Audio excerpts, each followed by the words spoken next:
Ito na yung 5 cheapest country to visit this 2024.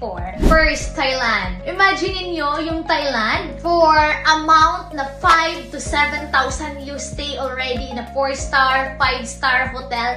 Napakasarap. And of course, yung gusto ko sa Thailand when I was there, yung pagkain, the spicy food, the seafood, and etc. And I'll go to spa kasi I love to do massage. I just need to pay 5 USD to 15 USD. I have a full massage already. That's how it feels. Pangalawa, Bali, Indonesia. When you have 5 to 7,000, still the same. Depend with your preference you want to stay. So yung vibes dito, talagang more on island, more on parties. Talagang super romantic if you want to go some beaches, you want to explore a different kind of culture. Almost similar lang din siya sa Philippines, but of course, when you are traveling different countries, it's different vibes. You will learn so much experience through traveling. You will meet different kind of people. And of course, yung pangatlo, hindi magpapahuli dito yung Vietnam. When you are traveling to Vietnam, 2,000 to 4,000, you will be staying at 4-star na. Ganun ka-cheap yung Vietnam. Ang weird lang din dito sa Vietnam is the transportation is nakakatakot kasi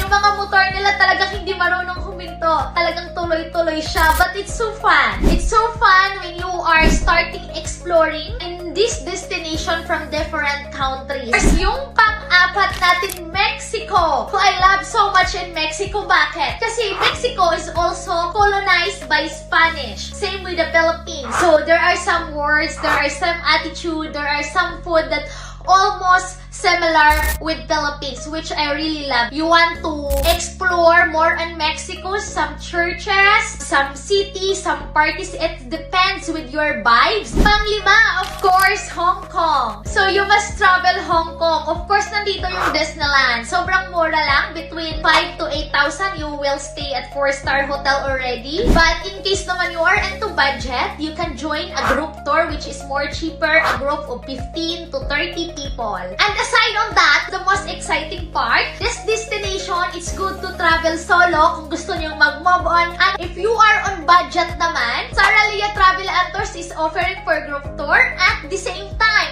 installment. So for full details, message us on our Facebook page.